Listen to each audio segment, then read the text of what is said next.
మొన్నటి దాకా వినాయకుని పండుగ అటెనక దేవి నవరాత్రులు అయిపోయినాయి. ఇక చెప్పున్నే అయ్యప్ప మండపాలు వెలుస్తాయి. హావు ఇంకో 2 నెలలు అయితే సంక్రాంతి పండుగేనాయే. మకర జ్యోతిని దర్శించుకుంటానికి శితం పోతుంటారు. అంతకంటే మొదలు 41 రోజులు మండల దీక్షలు తీసుకుంటారు అయ్యప్ప స్వాములు. దానికి ఇంకా టైం ఉన్నది కానీ ఇప్పుడు గీ ముచ్చట చూద్దాం.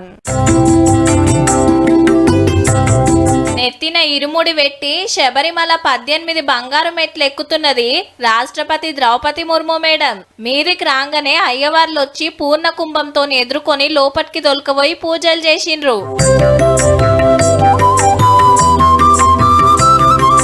తీర్థ ప్రసాదాలు తీసుకొని గుడంతా తిరిగి కడమ దేవులకు సుతా మొక్కుకున్నది. ఇప్పటిదాకా శబరిమలకు వచ్చింది ఇద్దరు రాష్ట్రపతులు. 52 ఏళ్ల కిందట వివి గిరి సారు, ఇయాల ముర్ము మేడం. మణికంఠుణ్ణి దర్శించుకున్న మహిళా రాష్ట్రపతి సుతా మేడమే. ఈ ముచ్చటిట్లుంటే పొద్దుగాల ఓ కాడ హెలికాప్టర్ దిగుతుంటే పయ్యలు దిగబడ్డాయి. ఎమటే అందరు ఉరుకొచ్చి బయటికి నూకిండ్రు. హెలిప్యాడ్ మాత్రం కట్టేటొరకు ఆరక పదనుకు గిట్లయిందట.